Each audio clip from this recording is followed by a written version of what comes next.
read last week about Naaman's cure, healing. And as I said, the story is not over. It was like half the chapter, 2 Kings 5. And so we look at the second half now, how this continues. And again, so much to learn from. So let's first read it. It's again a bit long, but that's the way it is.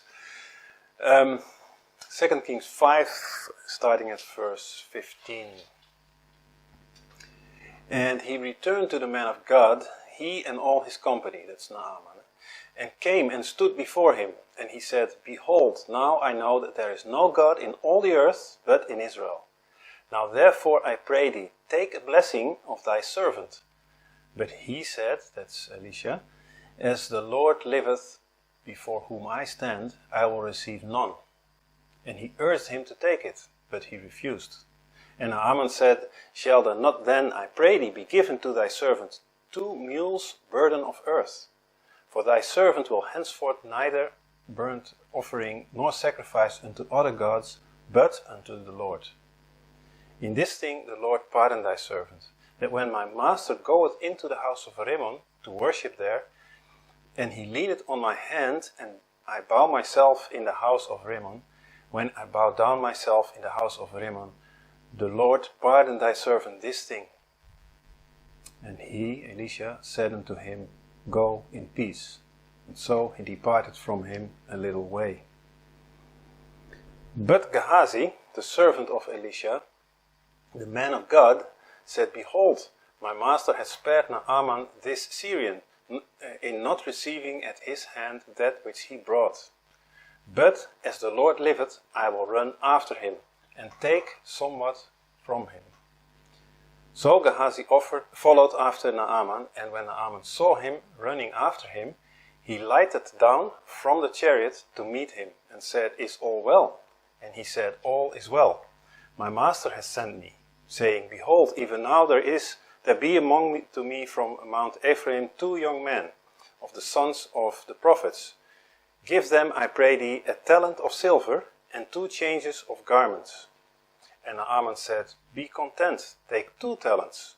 And he urged him, and bound 2 talents of silver in 2 bags, with 2 changes of garments, and laid them upon 2 of his servants. And they bare them before him. And when he came to the tower, he took them from their hand and bestowed them in the house. And he let the men go, and they departed. But he went in, and stood before his master. And Elisha said unto him, Whence comest thou, Gehazi? And he said, Thy servant went no whither. And he said unto him, Went not mine heart with thee, when the man turned again from his chariot to meet thee? Is it a time to receive money, and to receive garments, and olive yards, and vineyards, and sheep, and oxen, and men servants, and maid servants? The leprosy therefore of Naaman shall cleave unto thee, and unto thy seed forever. And he went out from his presence, a leper as white as snow. Okay, a lot of things happening here. The first half of what I read is about Naaman, and the second half about Gehazi, so first Naaman. Leprosy in the Bible is a type of sin. It symbolizes sin. And it's a very good picture, because leprosy, it sticks on you, and it marks you, and it slowly eats you away. And it's exactly what sin does. It sticks on you, and it slowly eats you up. And it causes you to be cast out. On top of that, it's contagious. That's the reason that lepers were usually cast out. But as we said last week, and now there were so many that actually there was no beginning. The healing appeared only after Naaman had set aside his pride and simply submitted. He simply did what he was told. And this is type of the sinner who surrenders. Pride is our biggest stumbling block when it comes to surrendering our hearts to the Lord. We have to set it aside and simply surrender and obey. Then he can heal us. And it is like the Lord saying, your sins have been forgiven. Remember the story of this paralyzed man that they let down through the roof. He came to be healed. What did Jesus say to him? Your sins have been forgiven. That is the true healing that happens. The physical disease is merely a symbol showing outwardly what has happened. There is a change. In Naaman, as soon as he's healed, there is a change. His skin is clean. Everyone can see this man has been healed. And again, this is a type of what happens when we are truly saved. When it's real, there is change. And others will say, hey, something has changed in this person. He's not the same as he was before. The sins are gone. So, but what are the other effects that we can see in Naaman? And that we just read. The first thing, it's in verse 15, is that he is convinced from this moment that there is only one God, and that's the God of Israel. Before that he believed in the main deity of Syria, which was Rimmon, but they had other gods as well. But now there is only one God. What had happened to him, to Naaman, had never happened before. No leper was ever healed. This was the first time, so this was a big thing. And so he was convinced there's only one God. And also, he was convinced that it was God who healed him. No one else or nothing else. If Elisha would have done what he had expected, a big theater, he might have said, Elisha has powers. He has healed me. Now he couldn't say, he had actually, until this point, he had not met Elisha. He had not seen him. He went to his house, but Elisha sent the servant out. He didn't even know what he looked like. So he could not say that it was God who did it, God alone. And then we see some changes in Naaman's behavior. When there is salvation, when the Lord enters the heart, the character of the person changes. There is a new creation. And we see it. Naaman's behavior is changing. First of all, he is full of gratitude. He says in verse 15, Naaman says to Elisha, the man he has never met and he is actually angry with, until he was healed, of course, he says, take a blessing of thy servant. He calls himself the servant of this prophet that he was just before so angry with. There's gratitude, and he is humbled. His view has changed. Before he said, are not all the waters or are the waters in Damascus not better than all the waters in Israel? Now he was convinced the Jordan was the best water. This is where he got healed. And even more so, he believes he is on holy ground. Maybe this verse is a bit obscure that he says, can I take 2 mule loads of earth with me? But he thinks the earth is so holy there that he wants to take it with him. That's the point. So his whole view of Israel has completely changed. And he is inspired to worship. He says in verse 17, thy servant, again, will henceforth offer neither burnt offering nor sacrifice, but only unto the Lord. Only to God, the God of Israel, I will bring sacrifices, and to no other God. So there are big changes in this man. And we can say that if salvation does not change a person, then you have to wonder whether there is salvation at all. And we see it a lot. That people say it with their mouth, but their behavior shows that nothing has really changed. They have the same passions, the same habits, the same everything actually, as when before they were saved. So apparently there is no salvation, there's no change. Now after being healed, Naaman went back to give glory to God. And this should remind us of the time that Jesus healed 10 lepers. And he did the same Elisha did, or I should say it the other way around. Elisha did the same that Jesus would do, because this story is a foreshadow of what Jesus would do. These 10 lepers, they call Jesus from a distance, and Jesus doesn't go to him, he doesn't lay hands on him, he just tells them from a distance, go and present yourself to the priest. And they go. Just like Elisha said, go and bathe yourself 7 times in the Jordan. These 10 lepers, while they go to the temple, they are healed. And why? Because they do something very simple that doesn't make any sense, just like here. But they walk in faith, and then miracles can happen. But only one of these 10 returns to the Lord to give thanks. And here, Naaman is also like that. I put this little map on your paper, so you can see that it was not logic for him to go back to Elisha. He had come, this is the curved line, he had come from Damascus all the way to Samaria to find the king Jehoram. From there, while he was there, he stayed there apparently for a certain while, because while he was there and after the king had rent his clothes and after this news had reached Elisha, time had passed. They didn't have Twitter to send this news or something. Messengers were talking, and then Elisha was sending a message back to the king. Send him to me, and he will know there's a prophet in Israel. So after this time, then he went up from Samaria to Mount Carmel, where Elisha lived.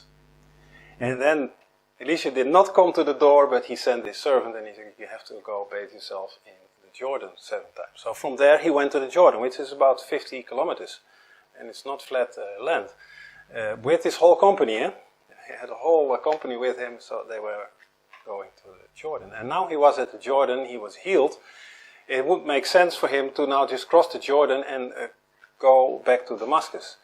But he takes the trouble to go back with the whole company to Elisha's house, to the man that he has not met up until that point. So it's quite a thing. And it shows that he has really come off his high horse, as they say. He put his pride and his posture aside. And he's humbled and filled with gratitude. Now, before all this happened, Elisha did not even bother to come outside of his house. They hadn't met. But now, Naaman was not the same person. He was a new creation in God. Pride had faded, gratitude had taken over. And as I said, he calls himself thy servant to Elisha. Now what's interesting to notice in all of this is that he doesn't go to the king. He was sent originally to the king with a letter from his master and all the gifts. He doesn't return to the king. And this fulfills what Elisha had said before. Send him to me so he will know there's a prophet in Israel. Not that there's a king. The king is forgotten. He plays no role. He couldn't do anything, and he's useless in this whole process. And so he returns to Elisha. And now Elisha comes out. Now he meets him. Now it is a whole different situation. He welcomes him. So this is the process of change, salvation, that happens in Naaman. And Naaman is converted now to the God of Israel. And he testifies with his mouth, there is no other God. He has put away all the other gods. They are non-existent. And he's thereby denying Rimmon, god of Syrians. But then you see also something that exposes that he is really a baby believer. When someone first comes to Christ, he has to learn so much. When we are first saved, there is a big change in the inner man, but the work is just beginning, and the walk with the Lord is just beginning, and so much has to happen. It's not a matter of a one-time salvation and a prayer or something, and that's it, and we can just continue our life as usual. No, there's a process, and it's work, and it's a daily, continuous thing. You can see it when Naaman comes to Elisha in verse 15. He says, there is no God in all the earth but in Israel. Okay, that's good. Now therefore, because of that, he doesn't say, because of that I submit to this God. Not what he says. It's what he should have said, but he doesn't. He says, because of that, take a blessing, take my gift. So there he is still in the old mode of giving gifts.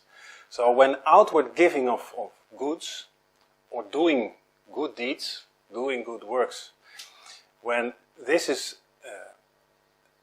a sign of the inward surrender of self, it's good. But when it is instead of the inward surrender, it is not accepted. And that is what's the case here. And that is what we often see. People are saved, they think with their mind, not with their heart, they think with their mind, I have to act differently now because I'm God's child.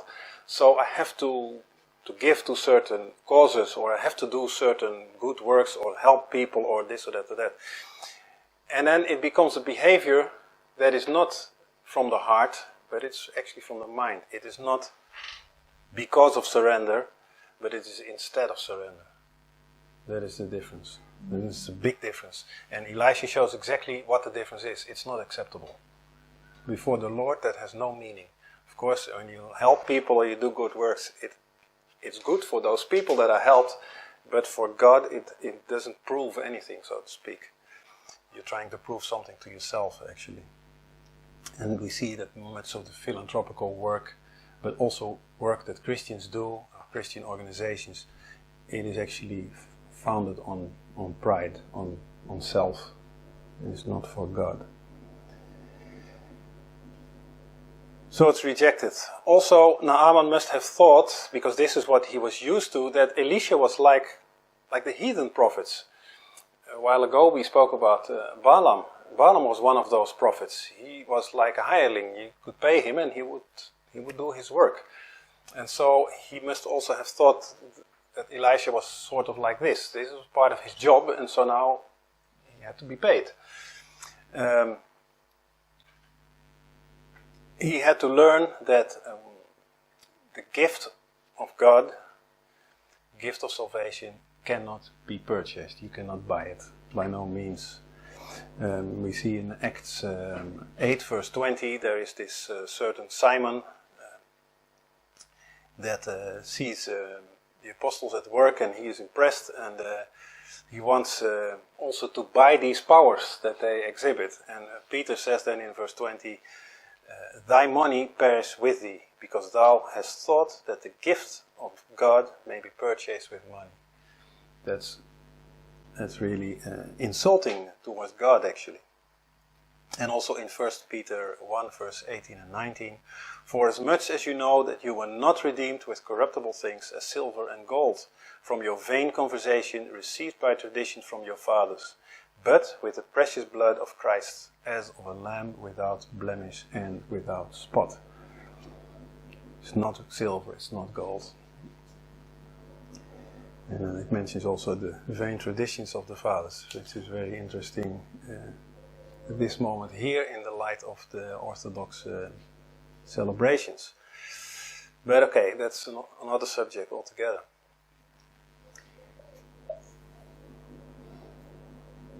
Just imagine that Elisha would have said, okay, give me something.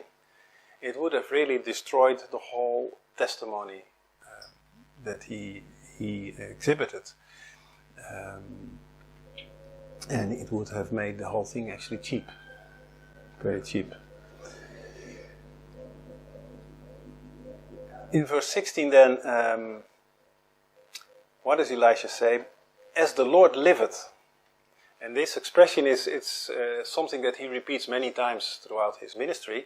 And we've also read it before from Elisha. He was also saying this all the time. As the Lord liveth. They were ambassadors of God. Everything they did, it was because the Lord lives, and the Lord lived in them and through them. So, as the Lord liveth before whom I stand, I will receive none. It's God that I serve, and nothing else and no one else. So, I will not accept your gift. It was to the honor of God, and he had to stay transparent. He could need the money very, very, very much because he didn't have anything. We've seen the past stories of the pottage that they made just by finding some herbs in the hills because they didn't have anything, or the man who brought these loaves of bread because they didn't have anything. On top of that there was famine, but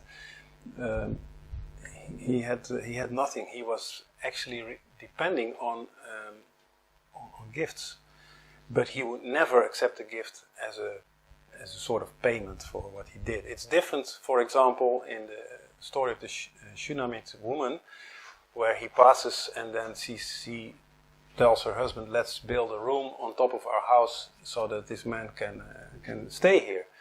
That was a whole different type of gift that he gladly accepted. That was God's providence, and God providing. And just as the 20 loaves of bread, it was not payment for some miracle that he had done. It was a gracious gift that God made to happen. So, but if accepting a gift makes people think that that's the reason why he does certain work, then he has to refuse it. He was not a hireling. It's a good definition to remember or to write down. A hireling is not someone who gets paid for his work.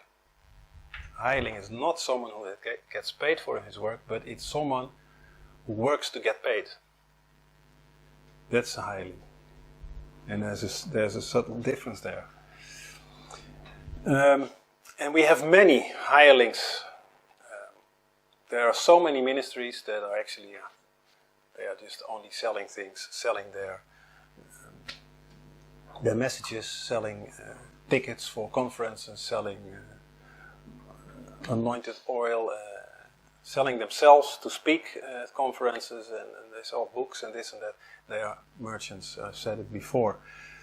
Elisha has nothing to do with that.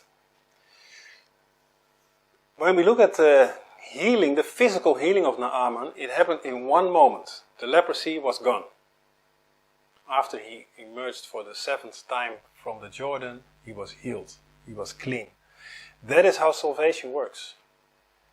When we truly accept the Lord and we surrender and we receive the gift of salvation, our sins are forgiven and we are righteous in Christ.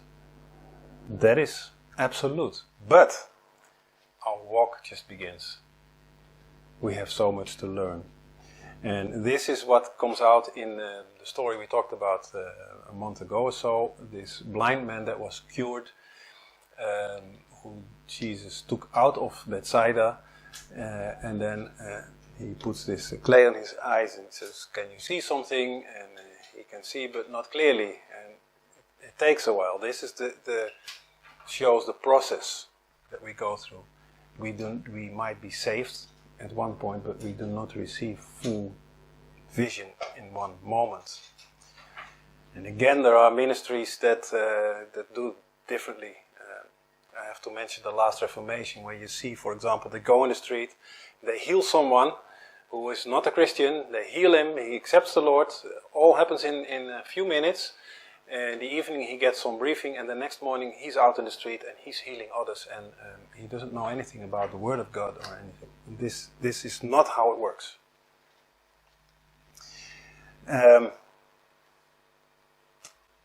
And Naaman shows that he has shortcomings. I already touched on it, but he has two big shortcomings that we find here. One is superstition.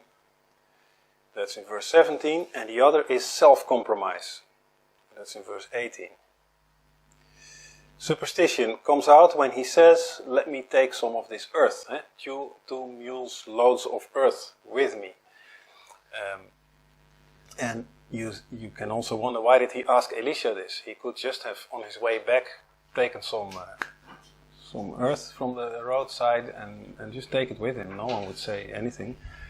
But he wanted specific earth. He wanted this holy ground that Israel was for him, because he believed it's the God of Israel. I have to take a piece of Israel with me so that I can have this God with me. And he clarifies what he wanted to do with this earth in the second half of this verse, because he says, give me this earth, because I will from now on not sacrifice to anyone else but to the Lord. What he wanted to do with the earth is use it as a foundation to build an altar upon, so that he had an altar on Israeli soil where he could worship to the God of Israel. And that was his mindset. It's creative thought though, but okay. But this is what we do as baby believers. We do silly things. We think in a silly way because we don't know God and we don't know His Word. And so we make up our own religion. And actually we might laugh at this, but there are whole droves of Christians that go to Israel every year on all these trips. Because that's the Holy Land. That's where everything began, and they take home with them, actually, as souvenirs, little bottles with sand, with Israeli soil, bottles with Jordan water, and if they cannot find that, they go to some souvenir shop to buy anointed Israeli oil or whatnot, because this is the real thing. And Israel is indeed called the Holy Land. Well, I can tell you, Israel is not the Holy Land. The God of Israel is holy, but Israel is just a land like the other countries. So if we focus on these things, it's silly, actually. It's silly. We're not better than Naaman. And Naaman was also not realizing at this point that God had done everything in his life. We read last week from the verse 1, all that he achieved, how good of a warrior he was and how well respected he was. That was all because of God. He did not realize that God had been working outside of Israel in his own life all the time. It was God who had brought this girl into his household. So there was no need, of course, to bring a piece of Israel into his own life or house. So that's a superstition. But what's maybe worse is compromise. And that is something that we all are guilty of to some extent. Because he had the intention, even now, although he says there is no other God than the God of Israel, he still had the intention to go and bow down before Rimmon. And he makes a nice story to excuse himself for this. That's the compromise. That is what we also often do. He knows also that it is wrong. So he does not ask Elisha whether it's right or wrong. He knows it's wrong. He says right away, I hope that God will forgive me. Which implies he knows it's wrong. And he found this new faith, but he wants actually to combine it with his old faith or habits. And there is probably even another reason. But if he was really strong in his faith, which he was not yet, but if he would have been strong in his faith, he would have had the courage to go back to Damascus and to say, I'm done with Rimmon, with everything that has to do with him, and I'm not taking part in any of this. But he was actually, you can say, a preacher of compromise. He had such a powerful testimony, but at this point, he was not ready to use it. It would be courageous for him to say to his king, what we are doing here, worshipping this Rimmon, it's nonsense. This is not a God. There is only one God. This is the God that healed me. Let's destroy all these temples and things. but he was ready to go in and to bow down. There are probably two reasons. One has to do with shame. Romans 1 verse 16, Paul writes, "For I am not ashamed of the gospel of Christ, for it is the power of God unto salvation to everyone that believeth, to the Jew first and also to the Greek." He is not ashamed, and of course we know it from many epistles that he wrote, and also what we read in the book of Acts. And then Jesus says in Mark 8 verse 38, "Whosoever therefore shall be ashamed of me and of my words in this adulterous and sinful generation, of him also shall the Son of Man be ashamed, when he cometh into the glory of his Father with the holy angels." So we should not be ashamed before anyone to profess our faith. Now there was probably another reason that was playing here, a role here in Naaman's mind. Because when we go back to verse 1, what we read, then we see that he was captain of the host of the king of Syria. He was a great man. He was honorable, and he had given victories to Syria. The Lord had done it, but he thought he was, of course, the great warrior. But then it says, but he was a leper. He was a great man. He had everything, but he was a leper, and that destroyed everything. Now he still had everything, but he was no longer a leper. Now he could finally enjoy all his riches and his position. And this was probably in his mind. He was not ready to give up his old life, because his old life was actually fantastic. Certainly now.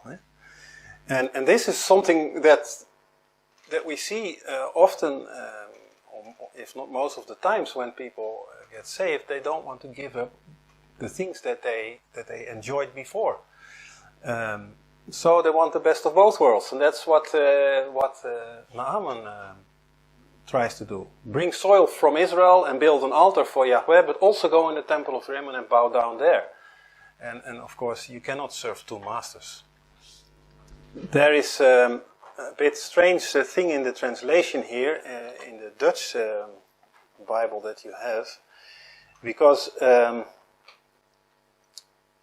Naaman says in verse 18, "In this thing the Lord pardon thy servant, that when my master goeth into the house of Rimmon to worship there, and he leaneth on my hand, and I bow down myself in the house of Rimmon, when I bow down myself in the house of Rimmon, the Lord pardon thy servant in this thing." Now this is correctly translated. So he says, when my master goes in and he leans on my hand, and my master wants to bow, I also have to go down because he's leaning on me. And so, I have to bow down.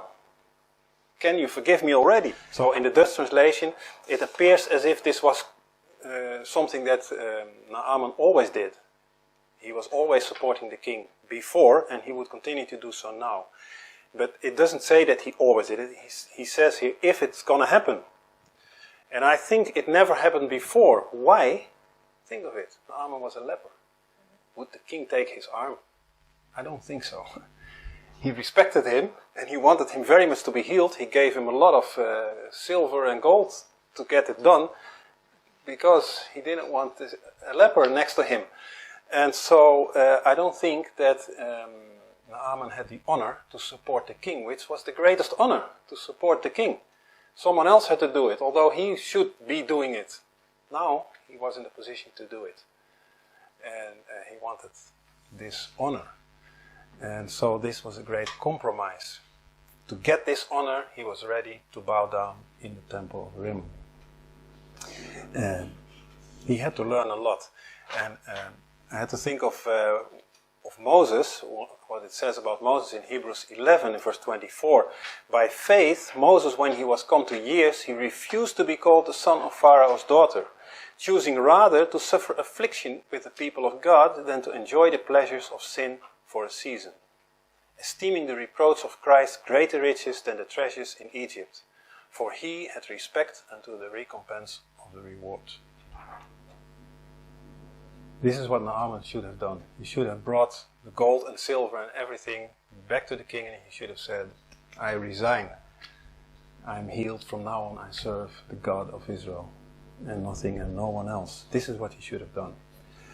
But this requires great faith, strong faith, and he didn't have it yet. And so he asks forgiveness beforehand. Before he's going to do the sin, he asks forgiveness.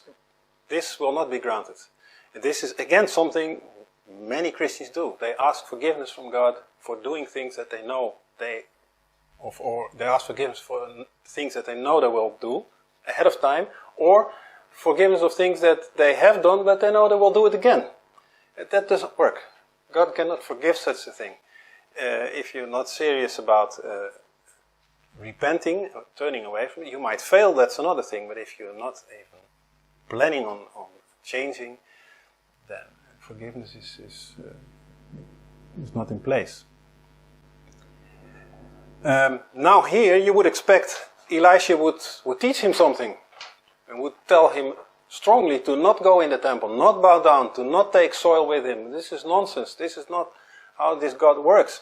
Many things you can come up with that you would expect Elisha to say.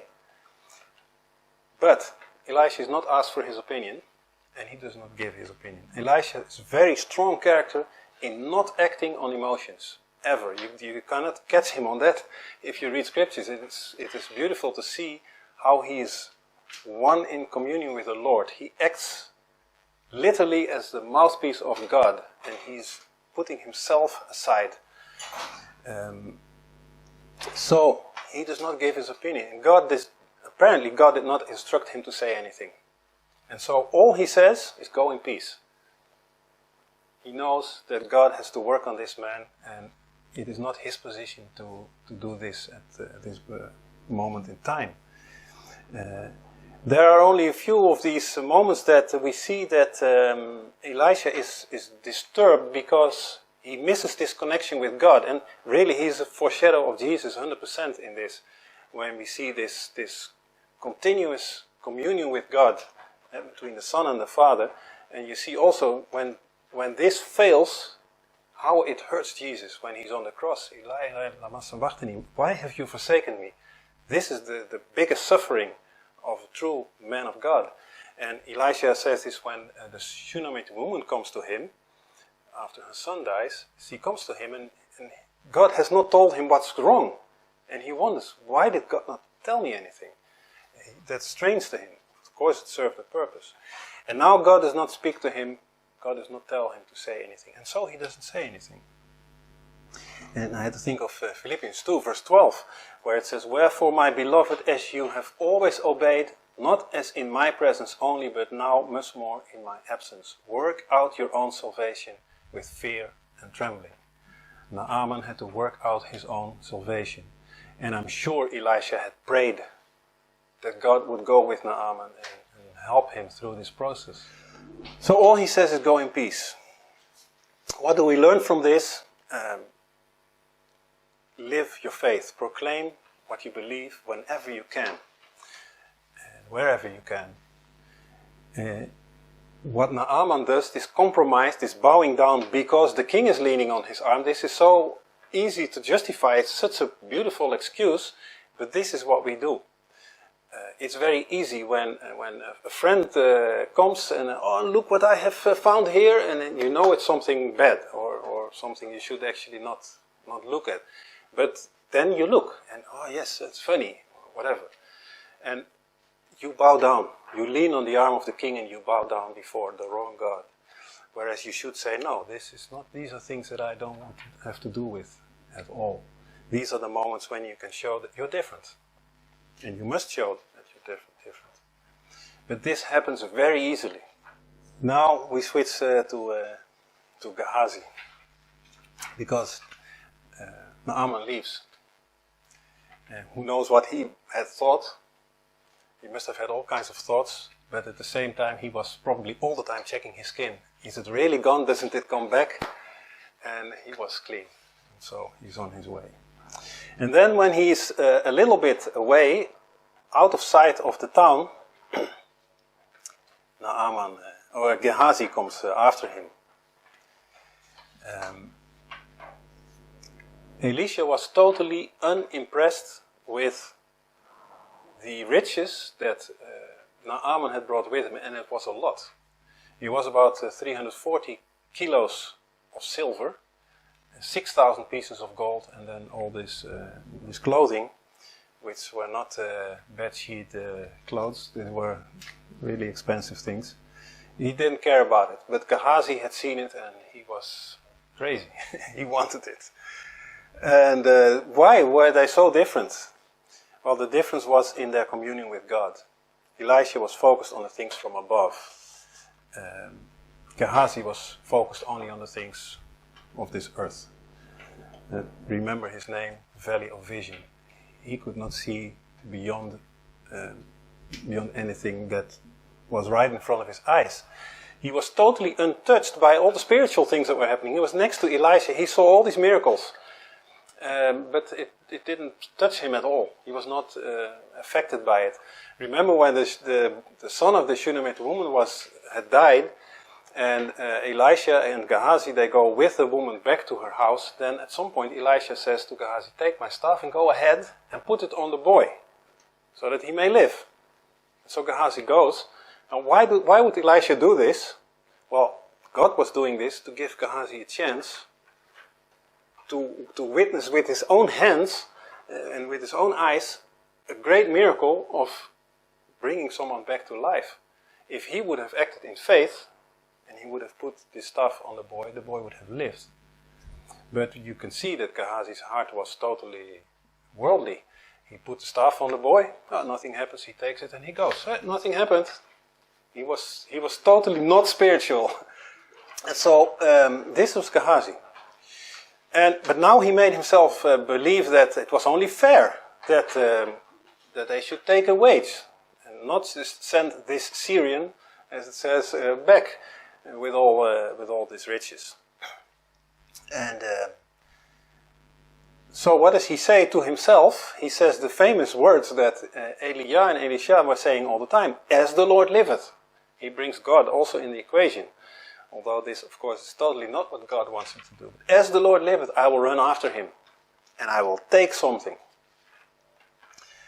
And so he goes. So all he had learned from all this beautiful things he had witnessed was to use this phrase in the wrong way. He runs after him, and it's also interesting to see that when he approaches this whole column that is marching back, it is Naaman who sees him, and Naaman he shows that his pride is far away. He doesn't wait for him, he doesn't send a servant to get him or to find out what's happening. He jumps out of his carriage and he runs himself toward him. So he's really on the normal level, so to speak. He's not this high general who is too high for these kind of things. And then Gehazi lies. He lies through his teeth, as we say. He makes up the story that these two sons of the prophets have come to the house just in this little time that Naaman left, and we have to give them something. It is, by the way, Gehazi, his heart is exposed here. He has an evil heart. There was no reason for him to lie. He could also have told the truth. He could have said, I believe we really need something. So my master said no because he wants to be friendly, but can you please give something? And Naaman would also have given him something. But he doesn't want something, he wants the big fish, and his whole nature is evil, and he lies. But by doing this, by telling this lie to Naaman, he probably begins a process in Naaman's mind that he had not thought of. This is unwillingly, he does this, but you see how God can use something bad for something good. Because he shows to Naaman, my master did not want to take anything for himself. But now that there are strangers or friends visiting, he wants to give them something. He thinks of others only and not of himself.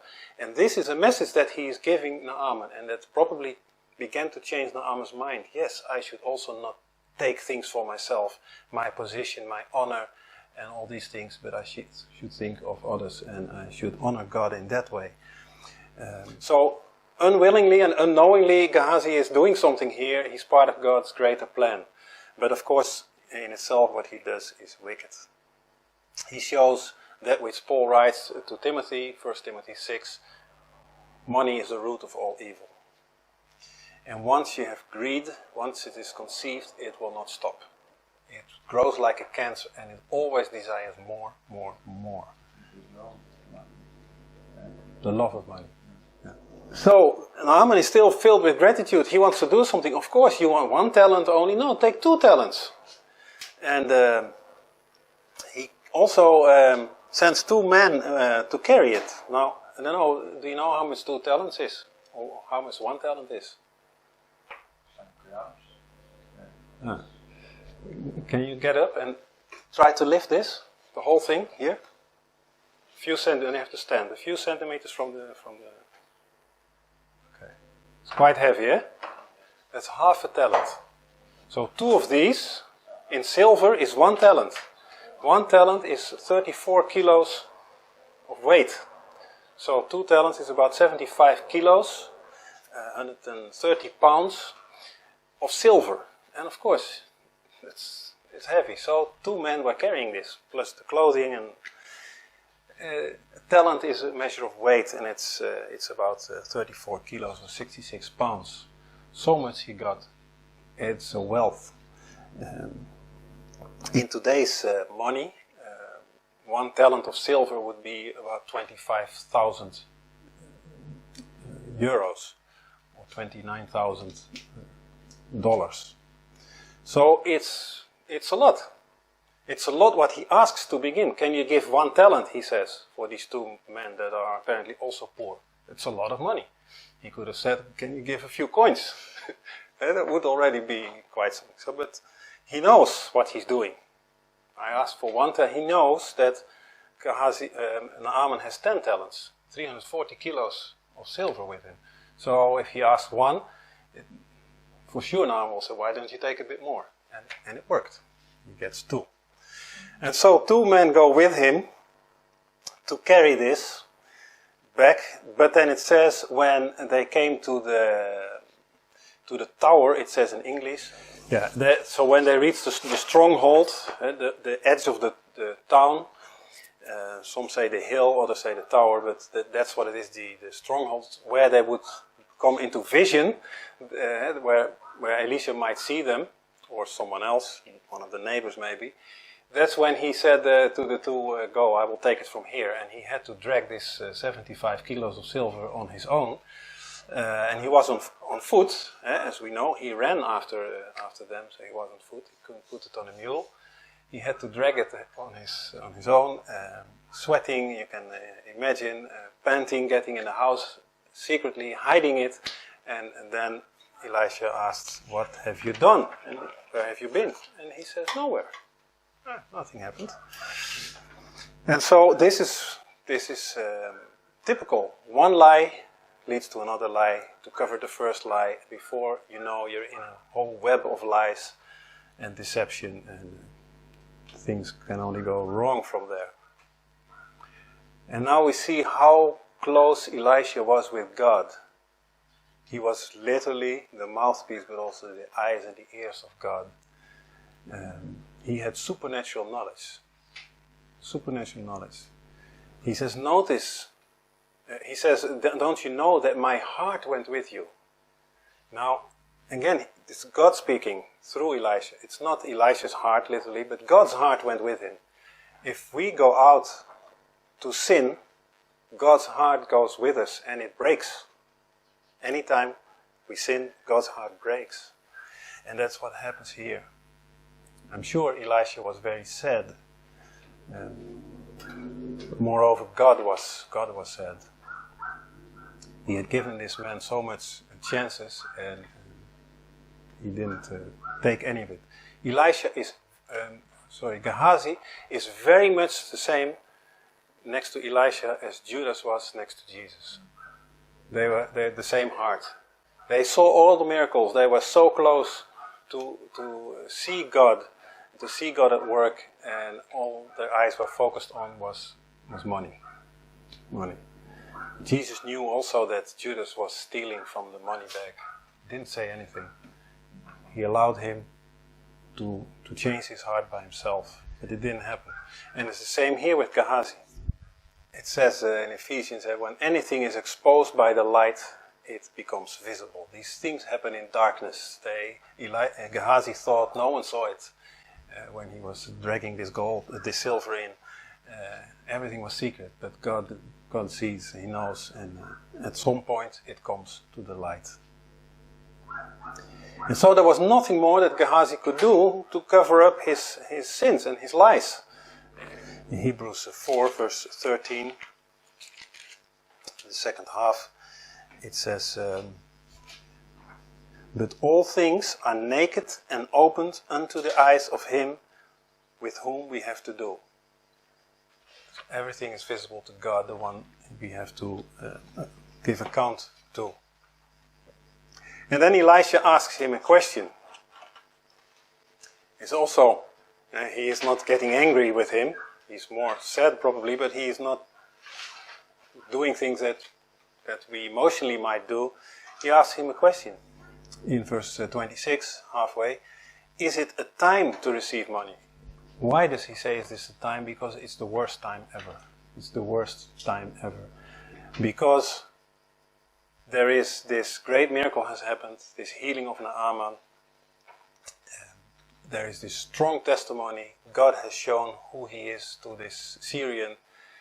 And right at this moment, Gehazi comes and basically wants to destroy it all because of his greed. And again, God uses it for good, but that's another story. This is the worst possible time. Gehazi was like throwing a shadow over the whole thing. But it would backfire. Also, he says then, is this the time to gather money or silver and to receive garments? That's what he received, silver and garments. But then Elisha continues. And olive yards and vineyards and sheep and oxen and manservants and maidservants. He goes on, a whole list. Why? Because that was on Gehazi's mind. He would not have stopped. This is what greed does. By the way, he had a large sum of money. He could have bought all of this. He was rich. So this is what it would lead to. And so, what is the result of all this? Gehazi had a few moments of joy of his rich when he was dragging it into the house and hiding it. Oh, I'm rich now. This was very short-lived, because now he was struck with that from which Naaman was healed, the leprosy. Sin never ends well. The way the chapter begins, speaking about Naaman, all the great things he had, and then it said, but he was a leper. It's the way it ends. Gehazi has all these riches, but he was a leper, and it destroyed it all. Which means basically he had nothing. And he leaves the presence of Elisha. This privileged position that he had, where he could witness God at work, he had to leave this. He left his presence as white as snow. We see now how the names of these two men, Naaman and Gehazi, how they are being fulfilled. Naaman means pleasantness. Well, when you read verse 1 of this chapter, there's nothing pleasant, because everything's spoiled because of the leprosy. But now, there is pleasantness. He's healed and he knows he has met God. Gehazi is valley of vision, and it's what it is. He doesn't see anything, and he's stuck in the valley of the dead, I would say.